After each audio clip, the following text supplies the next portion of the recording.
আপনি শুনছেন অপন্যাস দুনিয়া। তো আজ ভাবলাম স্পেশাল কিছু দিয়ে প্রথম ভিডিও শুরু করি। আর আজ আপনি শুনবেন লেখিকা শ্যামলা চৌধুরীর লেখা আমৃত্যু ভালোবাসি তোকে। আপনি যদি এখনও চ্যানেলটা সাবস্ক্রাইব না করেন তাহলে কি মানায়, তাই দেরি না করে সাবস্ক্রাইব করে দিন, কারণ এবার থেকে এই চ্যানেলে আপনাদের প্রিয় সব রকম উপন্যাসগুলো আসবে।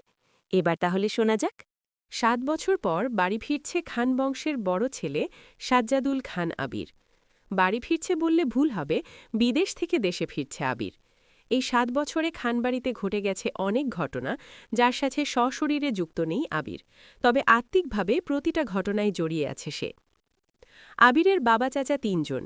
আবিরের বাবা সবার বড়, নাম আলী আহমদ খান। তানভীরের বাবা মেজ নাম মোজাম্মেল খান।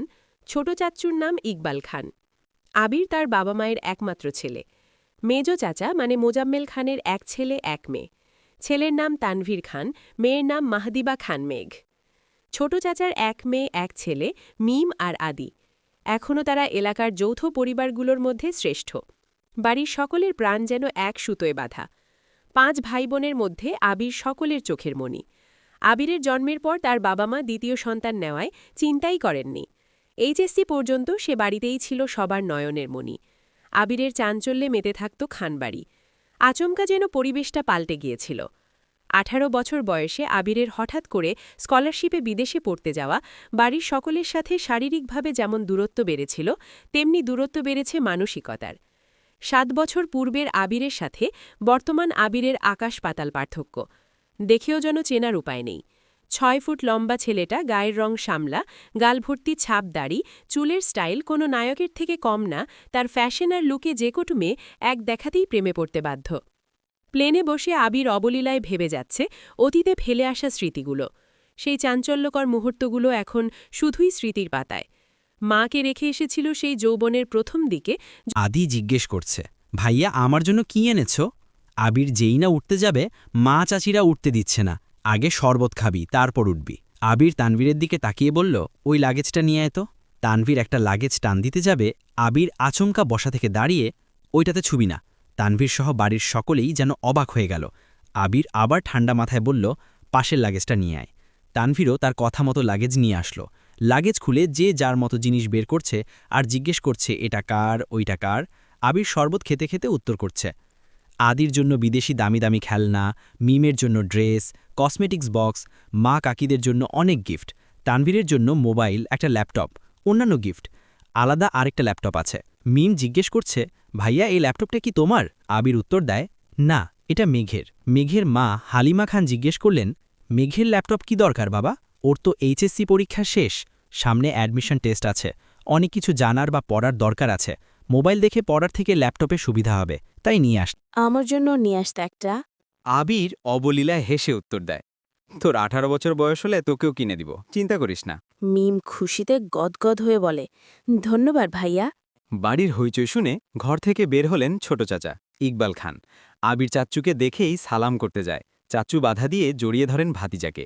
ইকবাল খান বাড়ির সকলের দিকে এক পলক তাকিয়ে নরম স্বরে বলেন, এতদিনে এই বাড়িটা পরিপূর্ণ হল। ইকবাল খানের জন্য আনা উপহার আবির নিজের হাতেই চাচ্চুকে দিল। বাকিদের জিনিসগুলো একটা একটা করে দিল আবির। মেজ চাচু মানে মোজাম্মেল খান বাসায় নেই, তাই ওনার জন্য আনা গিফট যত্ন করে রেখে দিল আবির। লাগেজে পড়ে আছে একটা বক্স, যেটা র্যাপিং পেপারে মোড়ানো, আর একটা শপিং ব্যাগ। আদি জিজ্ঞেস করল, ভাইয়া ওইটা কার? আবির ল্যাপটপের পাশে বক্স আর শপিং ব্যাগটা রেখে উত্তর করল, এগুলো মেঘকে দিয়ে দিও, আমি রুমে যাচ্ছি। ইকবাল খান এক পলক সবার দিকে তাকিয়ে জিজ্ঞেস করলেন, মেঘ কোথায়? হালিমা খান উত্তর দিলেন, ও তো কোচিংয়ে গেছে, এতক্ষণে তো চলে আসার কথা। আবির বাকি দুটা ল্যাগেজ নিয়ে উঠতে চাচ্ছিল, হঠাৎ পিছন ফিরে মায়ের দিকে তাকিয়ে প্রশ্ন করল, আমি কোন রুমে থাকব? ছেলের এমন প্রশ্নের জন্য মা মালিহা খান হতভম্ব হয়ে পড়লেন। তৎক্ষণাৎ স্বাভাবিক হয়ে উত্তর করলেন, তোর রুম তোরই আছে, আজ সকালেই পরিষ্কার করা হয়েছে। আবির কোনো কথা না বলে 2 ল্যাগেজ নিয়ে উঠতে গেলে তানভীর এগিয়ে আসে, আমায় দাও, আমি নিয়ে যাচ্ছি। আবির একটা ল্যাগেজ তানভীরের দিকে এগিয়ে দেয়, নিজে আরেকটা ল্যাগেজ সযত্নে নিয়ে সিঁড়ি দিয়ে উঠতে থাকে। ততক্ষণে দরজায় এসে উপস্থিত হয় এই বাড়ির বড় মেয়ে, মাহদিবা খান মেঘ। মিম মেঘকে দেখে দৌড়ে এসে বলে, আপু আপু, আবির ভাইয়া এসেছে। মেঘ সিঁড়ি দিকে তাকায়, লম্বা স্বাস্থ্যবান সুপুরুষ দেহে একজন হাতে লাগেজ নিয়ে সিঁড়ি দিয়ে উঠছে। শুধু পিছনটা দেখা যাচ্ছে। মেঘ ভিতরে ঢুকে সবার হাতে গিফট দেখে এদিক সেদিক তাকায়। ততক্ষণে আবির নিজের রুমে চলে গিয়েছে। মেঘের মা হালিমা খান মেয়ের দিকে এগিয়ে এসে বলেন, তোর জন্য গিফট এনেছে। মেঘ তাকিয়ে বলে, কে গিফট? হালিমা খান চোখে ইশারা দিলেন। সোফায় রাখা ল্যাপটপের দিকে চোখ পড়ে মেঘের। ছুটে যায় ল্যাপটপের কাছে। জিজ্ঞেস করে, এটা কি আমার? হ্যাঁ আপু, এটা তোমার। বক্সটা আর শপিং ব্যাগটাও তোমার। ল্যাপটপটা ঘুরিয়ে ফিরিয়ে দেখছে মেঘ, যেন আকাশকুসুম কিছু পেয়ে গেছে। তারপর শপিং ব্যাগটা একটু খুলে দেখল, দুটো ড্রেস মনে হচ্ছে। তানভীরকে দেখে আবির জিজ্ঞেস করছে, কি হলো, কিছু বলবি? তনফির মুচকি হেসে জিজ্ঞেস করছে, আচ্ছা ভাইয়া, ওই লাগেজটা ধরতে দিলে না কেন? কি আছে ওইটাতে? আবিরের চক্ষুদয়ে উদ্বেগ স্পষ্ট। চোয়াল শক্ত করে উত্তর দিল, ওইটাতে আমার পার্সোনাল কিছু জিনিস আছে। তনফির হাসতে হাসতে উত্তর দেয়, সেই পার্সোনাল জিনিসগুলো দেখতে চাচ্ছে আমার অবুঝ মন। কি করব বলো? স্বভাবসুলভ গম্ভীর কণ্ঠে উত্তর দিল আবির, কাউকে দেখানোর জিনিস আশা করি পার্সোনাল হবে না। তনভীর ভাইয়া আপত্তিস্বর বুঝতে পেরে এই বিষয়ে আর কিছু বলেনি, শুধু জিজ্ঞেস করে, বিকালে কি বের হবে? মেঘ নিজের রুমে ঢুকে শপিং ব্যাগ খুলে 3টা ড্রেস বের করল। 3টা জামাই অসাধারণ সুন্দর, 2টো গাউন ড্রেস আর একটা গর্জিয়াস কাজের 3 পিস। ল্যাপটপটাও খুলে দেখে তার প্রয়োজনীয় সকল অ্যাপ ব্রাউজার অলরেডি ল্যাপটপে সেট করা আছে। মেঘের দৃষ্টি যায় র্যাপিং পেপারে মরানো বক্সের দিকে। র্যাপিং পেপার খুলতেই চোখে পড়ে 3টা উপন্যাসের বই, যেগুলোর উপরে ছোট একটা চিরকুটে লিখা, অ্যাডমিশনের পরে পড়বি। তার সাথে একটা ছোট বক্স, যেখানে এক বক্স রঙিন পাথর। মেঘের এই পাথরগুলো ছোটবেলায় খুব পছন্দ ছিল। তার সাথে একটা আইফোন 13 প্রো ম্যাক্স মোবাইলের বক্স। ফোন দেখে মেঘের চক্ষু চড়ক গাছ। অনেকদিন যাবৎ মনের কোণে সুপ্ত ইচ্ছে ছিল একটা আইফোন কেনার, কিন্তু কাউকে বলার মতো সাহস হয়নি তার। এগুলো দেখে খুশিতে গদগদ হয়ে পড়েছে মেঘ। ইন্টার সেকেন্ড ইয়ারে পড়াকালীন মেঘের যখন কলেজ, প্রাইভেট, কোচিং সব মিলিয়ে ব্যস্ততায় দিন কাটছিল, তখন তানভীর তার পুরনো একটা ফোন দিয়েছিল মেঘকে। সিমটাও ছিল তানভীরের। বাসার মানুষের বাহিরে শুধু 3-4 জন বান্ধবীর নাম্বার ছিল সেই ফোনে। এমনকি স্যারদেরকেও নাম্বার দিতে নিষেধ করেছিল কড়া ভাষায়। তানভীর বরাবরই বোনের ব্যাপারে খুব সিরিয়াস। ভাইরা বোনকে শাসন করে ঠিক আছে, কিন্তু তানভীর মেঘকে একটু বেশিই শাসনে রেখেছে এত বছর। এইচএসসি পরীক্ষা চলাকালীন সময়ে তানভীরকে খুব সাহস করে বলেছিল, ভাইয়া, পরীক্ষা শেষ করে আমায় একটা নতুন ফোন কিনে দিবা? অগ্নিদৃষ্টিতে তাকিয়েছিল তানভীর, যেন মস্ত বড় অন্যায় করে ফেলেছে।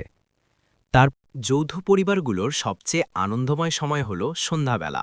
বাড়ির সকলে মিলে হইচই করে বিকালে নাস্তা খাওয়া, একটু টিভি দেখা, খেলাধুলা করা, আড্ডা দেয়া। সমস্যা শুধু বড় ভাই। তানভীর সবসময় মেঘকে চোখে চোখে রাখে, কি করছে কি না করছে, কখন হাঁটছে, পড়াশোনা করছে কিনা, এসব কিছু দেখাই যেন তার একমাত্র কাজ। কিন্তু মিম আর আদিকে কোনোদিন একটা ধমক পর্যন্ত দেয়নি তানভীর। এ কেমন দুমুখ ব্যবহার! তানভীর যতক্ষণ বাসার বাহিরে থাকে, মেঘ ততক্ষণ মুক্ত, স্বাধীন।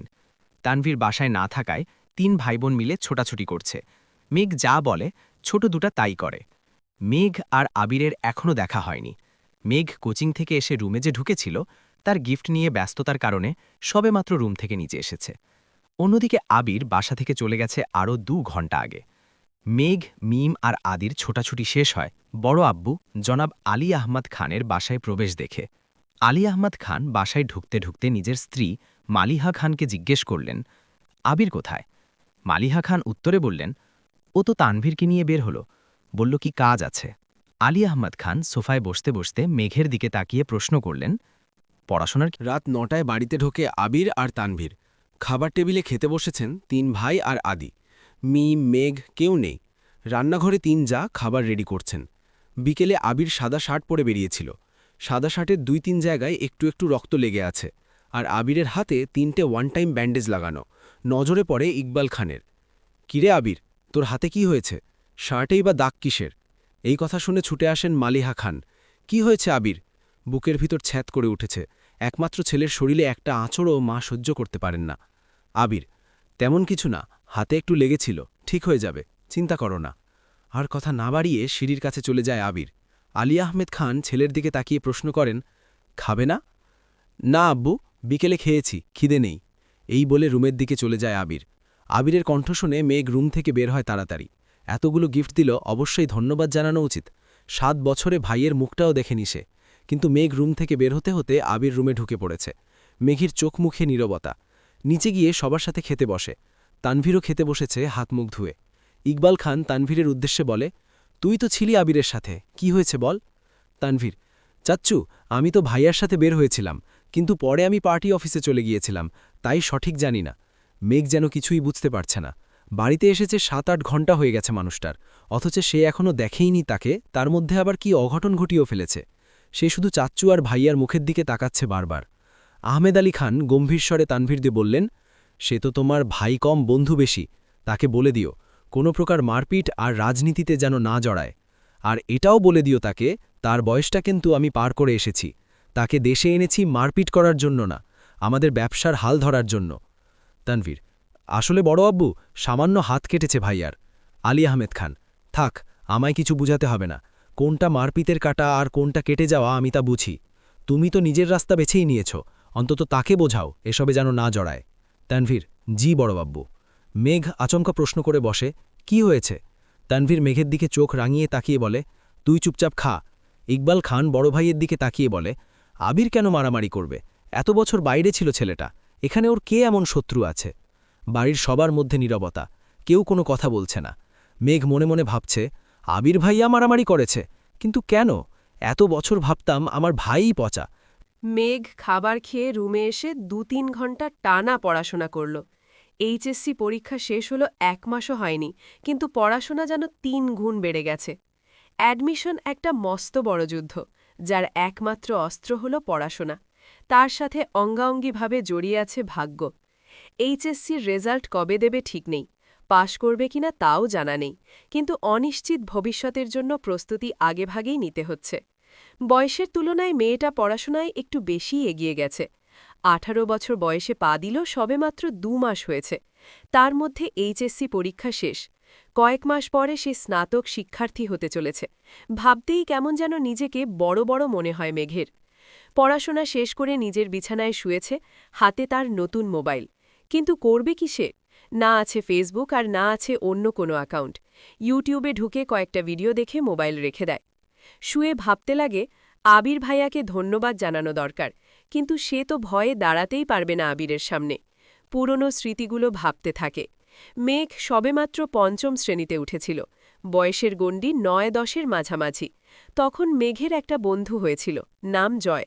ছেলেটা স্কুলে নতুন এসেই বন্ধুত্ব করেছিল মেঘের সাথে। ছোটবেলা পিচ্চিদের বন্ধুত্ব যেমন ছিল, চকলেট শেয়ার করা, টিফিন শেয়ার করা, একসাথে খেলাধুলা করা। একটা সপ্তাহও হয়নি তাদের বন্ধুত্বের। 7 দিনের মাথায় আবির স্কুলে গিয়ে মেঘকে আর জয়কে একসাথে খেলতে দেখে। স্কুলের সবার মাঝখানে মেঘের গালে কয়েকটা থাপ্পড় বসিয়ে দিয়েছিল, আর রাগান্বিত স্বরে বলেছিল, তোকে যদি আর কোনোদিন কোনো ছেলের সাথে কথা বলতে বা খেলতে দেখি, তাহলে তোর খবর আছে। তারপর বোনকে টানতে টানতে বাড়িতে নিয়ে আসে। একটা বার বোনের দিকে তাকিয়েও দেখেনি বোনের। 2 গালে আবির ভোরবেলা থেকেই বাড়িতে রান্নার ধুম পড়ে যায়। 3 ভাই সকাল সকাল খেয়ে অফিসে চলে যায়। মিম আর আদিও স্কুলে চলে যায়। মেঘ ঘুম থেকে ওঠে 8টায়। রাত জাগার কারণে সকালে উঠতে পারে না সে। মাঝে মাঝে গোসল করে খেয়ে বের হয়, মাঝে মাঝে এমনিতেই চলে যায়। 10টা থেকে 2টা পর্যন্ত বাহিরে কোচিং, তারপর টিউশন শেষ করে বাড়ি ফেরে। ফ্রেশ হয়ে খেয়ে একটু ঘুমায়। বিকালে একটু হইহুল্লোড় করে, তারপর পড়াশোনা করে। এই তার বর্তমান জীবন। আজও তার ব্যতিক্রম হল না। খেয়ে কোচিংয়ের উদ্দেশ্যে বেরিয়ে পড়েছে। বাসার গাড়ি তাকে দিয়ে আসে, আবার কল দিলে গিয়ে নিয়ে আসে। ঠিক 12টায় ঘর থেকে বের হয় আবির, ধীর গতিতে নিচে আসে। চিন্তিত মুখ দেখে মা মালিহা খান ভীতস্বরে ছেলেকে জিজ্ঞেস করেন, কিছু হয়েছে তোর বাবা? আবির মুখের ভারী ভাব বজায় রেখে উত্তর দিলেন, কিছু হয়নি, খেতে দাও। ছোটবেলার চঞ্চলতার ছিটেফোঁটাও নেই ছেলেটার মধ্যে। এটা ভেবেই বারবার হতাশ হচ্ছেন মালিহা খান। হঠাৎ চোখ পড়ে ছেলের হাতে ব্যান্ডেজের দিকে। হাতটাও ফুলে গেছে অনেকটা। আবির খাবার খাচ্ছে আর তার মা শান্ত স্বরে ছেলেকে বোঝাচ্ছেন, এটা করো না, সেটা করো না। মনে হচ্ছে 5 বছরের শিশু সে, আগুন পানি চিনে না। যদিও বাবা মায়ের কাছে সন্তানরা সারা জীবন শিশুই থাকে। খাওয়া শেষে মায়ের থেকে বিদায় নিয়ে বেরিয়ে যায় আবির। মেঘ বাড়ি ফিরেছে 1 ঘন্টা হবে। শাওয়ার নিয়ে নিচে এসেছে খেতে। খাওয়া শেষ। তানভীর রুম থেকে ছুটে এসে জিজ্ঞেস করে, বড় আম্মু, ভাইয়া কোথায়? আতকে ওঠেন মালিহা খান। ও তো 2-3 ঘন্টা আগেই খেয়ে বের হয়েছে কেন? ইস, মিস করে ফেললাম। মালিহা খান, কি হয়েছে বাবা? মেঘ নীরবে তাকিয়ে ভাই আর বড় আম্মুর কথোপকথন শুনছে আর বুঝার চেষ্টা করছে ঘটনাটা কি। তানভীর ভাইকে কল দিয়ে জিজ্ঞেস করে, কোথায় আছো? আবির কি যেন বলল, শোনা যায়নি। তানভীরের চোখে মুখে উত্তেজনা স্পষ্ট। বড় আম্মু, আম্মু, কাকিমণি, বাহিরে চলো। কেউ প্রশ্ন করার আগেই তানভীর ছুটে গেল বাহিরে। তার পিছন পিছন মিম, আদি, মা, কাকিরা সবাই দরজা পর্যন্ত গেল। সবার পিছনে মেঘও গেল সেখানে। এরই মধ্যে বাইকে বাড়ি ঢুকল আবির। নীল রঙের চকচকে একটা সুন্দর বাইক, হেলমেটটাও নীল। হেলমেট খুলতে খুলতে তাকায় বাড়ির মানুষের দিকে। মেঘ অপলক দৃষ্টিতে তাকিয়ে আছে। সেই কবে দেখেছিল আবিরকে, সেই আবিরের সাথে এই আবিরের চেহারার কোনো মিল নেই। হেলমেট খুলাতে চুলগুলো এলোমেলো হয়ে গেছে আবিরের। চোখে সানগ্লাস, নেভি ব্লু রঙের শার্ট কালো প্যান্টের সাথে ইন করে পড়েছে। হাতে কালো ফিতার একটা ঘড়ি, পায়ের সোজুতা। আপাদমস্তক দেখল আবিরের। হৃৎপিণ্ডের 4 প্রকোষ্ঠ ছটপট করতে লাগল মেঘের। আবিরের দিকে বিভোর দৃষ্টিতে তাকিয়ে আছে সে। আবির বাড়ির সকলের উদ্দেশ্যে বলল, বাইকটা কিনেছি, কেমন হয়েছে? আবিরের কণ্ঠ মেঘের মনের গহীনে ধাক্কা খায়, এতে হুঁশ ফিরে তার। দাঁড়িয়ে থাকতে পারছে না সে। এক দৌড়ে নিজের রুমে ঢুকে দরজা আটকে শুয়ে পড়ে মেঘ। মিম আর আদি হৈহুল্লোড় করছে। আবির ভাইয়ার কাছে আবদার করছে ওদের বাইকে নিয়ে ঘোরার জন্য। মালিহা খান ছেলের পানে তাকিয়ে প্রশ্ন করলেন, বাসায় 2-3টা গাড়ি থাকার পরও বাইক কেন কিনলে? আমার গাড়িতে চলাচল ভালো লাগে না, অবলীলায় উত্তর দিল আবির। পিচ্ছিরা খুশি হলেও খুশি হতে পারেননি মালিহা খান, হালিমা খান আর আকলিমা খান। কারণ এই বাড়িতে বাইক ব্যবহার নিষেধ করেছিলেন স্বয়ং আলী আহমেদ খান নিজেই। তিনি কোনো এক বয়সে বাইকে অ্যাক্সিডেন্ট করেছিলেন। সেই থেকে বাইক কিনা বা বাইকে চলাচল নিষিদ্ধ করেছেন। ইকবাল খানের খুব ইচ্ছে ছিল বাইক কেনার, কিন্তু বড় ভাইয়ের নিষেধ অমান্য করার সাধ্য নেই, তাই কিনতে পারেননি। তানভীর খুব করে চাইছিল বাইক কিনতে। রাজনীতির সুবাদে অনেক জায়গায় চলাচল করতে হয়, বাইক থাকলে সুবিধা হয়। বাবা মোজাম্মেল খানকে বলেও ছিল সে, কিন্তু বাবার এক কথা, তোর বড় আব্বু বাইক পছন্দ করে না। তোর দরকার পড়লে তুই একটা গাড়ি সবসময় ব্যবহার করিস, তারপরও বাইক কেনার নাম মুখে নিস না। আবির বাড়ি ফিরেছে 24 ঘন্টা হবে হয়তো, এর মধ্যেই বাইক কিনে ফেলছে। এর পরিণাম কি হবে তা ভেবেই ভয়ে আটকে যাচ্ছেন বাড়ির 3 বউ। অষ্টাদশীর হৃদয় কাঁপছে, কেমন জানি অস্থির লাগছে সবকিছু। পরিচ্ছন্ন নয়নে তাকিয়ে আছে রুমের জানালার দিকে, দৃষ্টি তার অসীম দূরত্বে। কি জানি কি ভাবল কতক্ষণ, হঠাৎ ঝলমলিয়ে উঠল মেঘ। সঙ্গে সঙ্গে চোয়াল শক্ত করে নিজেকে নিজে প্রশ্ন করল, শ্বাস ছেড়ে নিজের মাথায় গাট্টা মেরে মেঘ বলে, ছিস মেঘ ছি, কী সব ভাবছিস তুই? কেউ কি তার চাচাতো ভাইয়ের উপর ক্রাশ খায়? ভালো ভদ্র হলেও মানা যেত, এমন গুরুগম্ভীর বদমেজাজি আর হিটলার স্বভাবের কেউ কি কারো ক্রাশ হয়? যে ছেলে 10 বছরের মেয়ের গায়ে হাত তুলতে পারে, সে আর যাই হোক আমার ক্রাশ হতে পারে না। এটা ভাবতেই মেঘের বুক ভেসে আসে কষ্টে। নিজেকে স্বাভাবিক করতে মোবাইল হাতে নিয়ে কল করে মেঘের সবচেয়ে কাছের বান্ধবী বন্যাকে। প্রথম কল দিতেই রিসিভ হয় কল। বন্যা, আসসালামু আলাইকুম, কেমন আছো বেবি? মেঘ, ওয়ালাইকুম আসসালাম, আলহামদুলিল্লাহ ভালো আছি, তুই কেমন আছিস? বন্যা, হঠাৎ আমায় স্মরণ করার কোনো স্পেশাল কারণ আছে? তোর তো আবার ভাঙা ফোন, ঠাসঠুস বন্ধ হয়ে যাবে। মেঘ, রাগান্বিত স্বরে এক প্রকার হুঙ্কার দিয়ে বলে, তুই আজ কোচিংয়ে আসিসনি কেন? কি যে একটা জিনিস মিস করছিস? বন্যা, কি মিস করেছি বলে ফেলো বান্ধবী? মেঘ, এখন বললে কি আর সেই ফিলটা পাবি নাকি আজব? বন্যা, আরে বেবি বলো, তুমি কাল শুক্রবার কোচিং বন্ধ, আবার দেখা হবে রবিবারে, ততদিন সহ্য হবে না, বলে ফেল প্লিজ। মেঘ, আমার হাতে এখন আইফোন 13 প্রো ম্যাক্স। মেঘের কথা বন্যা এক বিন্দুও বিশ্বাস করেনি, হেসে উড়িয়ে দিয়ে বলছে, এখন বল, একটু পর 14 প্রো ম্যাক্স কিনতে যাচ্ছিস? যাকে তার ভাই একটা আধা ভাঙা ফোন দিয়েছে ব্যবহারের জন্য, দিনে 100 বার বন্ধ হয়ে যায়, তার হাতে নাকি আইফোন? তুই কি ঘুম থেকে স্বপ্ন দেখে উঠলি নাকি? মেঘের উৎফুল্ল মেজাজ আচমকাই বিগড়ে গেল। অভিমানী স্বরে বলল, কাল আবির ভাই আসছেন বিদেশ থেকে, উনিই নিয়ে আসছেন আমার জন্য। বন্যা, তাই বল, না হয় তোর যে ভাই সে তোকে এই জীবনে ফোন কিনে দিত না, তোর বাবা দিতে চাইলেও সে আছাড় মেরে ভেঙে ফেলত। ওয়েট, এই আবির ভাইটা কে রে, যে তোকে ছোটবেলায় মেরেছিল সে? মেঘ মুখ কালো করে উত্তর দিল, হ্যাঁ আমার চাচাতো ভাই। বন্যা, তা তোর প্রতি এত মায়া হলো কিভাবে ওনার? মেঘ, জানি না, শোন তোকে কি বলি। বন্যা, হ্যাঁ বল। মেঘ, আসলে আজকে বিকালে আবির ভাইয়াকে দেখে ছোটখাটো একটা শক খেয়েছি। মানে? মেঘ, কি সুদর্শন চেহারা, দাঁড়ানোর স্টাইল, লুক আর অগোছালো চুল, দেখে আমার মনটাই এলোমেলো হয়ে গেছে। আমি মনে হয় ওনার উপর ক্রাশ খেয়েছি। মুখ ফুলিয়ে শ্বাস ঝেড়ে একটু ধাতস্থ হয়ে গুরুগম্ভীর স্বরে বন্যা বলল, তোর মাথা ঠিক আছে মেঘ? তুই এত বছর যাবৎ বলছিস এই মানুষটা তোর শৈশব নষ্ট করে দিয়েছে, আজ কৈশোরে পা দিতেই এই মানুষটার উপর ক্রাশ খেয়ে ফেলছিস। মানুষ রং বদলায়, কারণে অকারণে বদলায়, কথাটা এতদিন শুনেছি, কিন্তু আজ তোকে দেখে মনে হচ্ছে এই কথাটা 100% সত্যি। না হয় যাকে এত বছর শত্রু ভেবে এসেছিস, আজকে তার কথা অবিলায়ে বলে যাচ্ছিস। বাহ মেঘ, বাহ। মেঘের নীরবতা বুঝতে পেরে বন্যা আবার বলা শুরু করল, এসব কোনো বিষয় না বেবি, হঠাৎ করে দেখেছিস তো তাই আহামরি সুদর্শন লেগেছে। বিষয়টা মাথা থেকে ঝেড়ে ফেল, দেখবি সব ঠিক হয়ে গেছে। আমরা না দুজন দুজনকে কথা দিয়েছিলাম, একজন বিপথে গেলে আরেকজন সামলাবো, ভুলে গেলি? স্পষ্ট বোঝা গেল মেঘের বদলে যাওয়া অভিব্যক্তি। সহসা নিজেকে সামলে আচমকা প্রশ্ন করে বসল, আমি কি দেখতে সুন্দর না? আমি কি কারো ক্রাশ হওয়ার যোগ্য না? মেঘের আকস্মিক প্রশ্নে বন্যা কিছুটা হতভম্ব হল। এরপর কয়েক মিনিট শুধু হেসেই গেল। স্বাভাবিক স্বরে বলল, অবশ্যই তুই সুন্দর, ক্রাশ খাওয়ারও যোগ্য, কিন্তু তুই ছেলেদের ক্রাশ হতে পারবি কিনা সন্দেহ আছে। হতে পারিস রাস্তাঘাটের, গাছগাছালির, রংচটা দেয়ালের, গরু ছাগলেরও হতে পারিস। রাগে ফুসতে ফুসতে কল কেটে দিয়েছে মেঘ, আর ভাবছে আজকাল সান্ত্বনা নিতে চাইলেও মানুষ মজা নেয়। যদিও বন্যার হাসির কারণটা খুবই স্বাভাবিক। মেঘকে বরাবরই চোখে চোখে রেখেছে তানভীর সহ বাড়ির সকলে। 6 to 10 পড়েছে গার্লস স্কুলে, তারপর গার্লস কলেজে। আহারে, জীবন ধুধু মরুভূমির মতো, কোথাও কেউ নেই। স্কুল কলেজের সামনেই বাসার গাড়ি থাকত, বাসা টু স্কুল, স্কুল টু বাসা। কোনো ছেলে না দেখলে ক্রাশ কিভাবে খাবে? বোধশক্তি হওয়ার পর মেঘ মনে হয় 2-3টে বিয়ে খেয়েছে কাজিনদের, যাকে বলে নামের বিয়ে খাওয়া। তানভীরের ভয়ে বিয়েবাড়ির এক কোণে বসে থাকত মেঘ। ভাইয়ের কড়া শাসন ছিল, ঘর থেকে বেরোতে পারবি না, বরযাত্রী আসলে তো আরও না। ঘরের ভিতরেই তার জন্য খাবার পাঠানো হতো। তানভীর নিজেই বোনকে খাওয়াতো ইচ্ছে মতো। তারপর বিয়ে শেষ হলে মা বোনকে নিয়ে চলে আসত। গায়ে হলুদে নাচা, গান গাওয়া, এমনকি মেহেদিও দিতে পারেনি কখনো। এই কষ্টে এখন আর মেঘ কারো বিয়েতেই যায় না। এতে মনে হয় তানভীর হাফ ছেড়ে বেঁচেছে। মেঘের এই সাদাকালো জীবনের কথা শুনলে বন্যা মেঘের বেস্ট ফ্রেন্ড হওয়ার খেসারত দিতে হচ্ছে।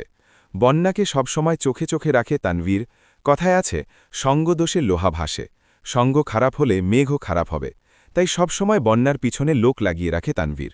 শুধু বন্যাই না, আরও দুজন বান্ধবী আছে মেঘের, একজন পাখি, আরেকজন মায়া। ওদেরকেও নজরে রাখে তানভীর। বোনকে সব দিক থেকে প্রটেক্ট করাই যেন তার প্রথম এবং প্রধান কাজ। কেন? পৃথিবীর সব মানুষই হাসবে।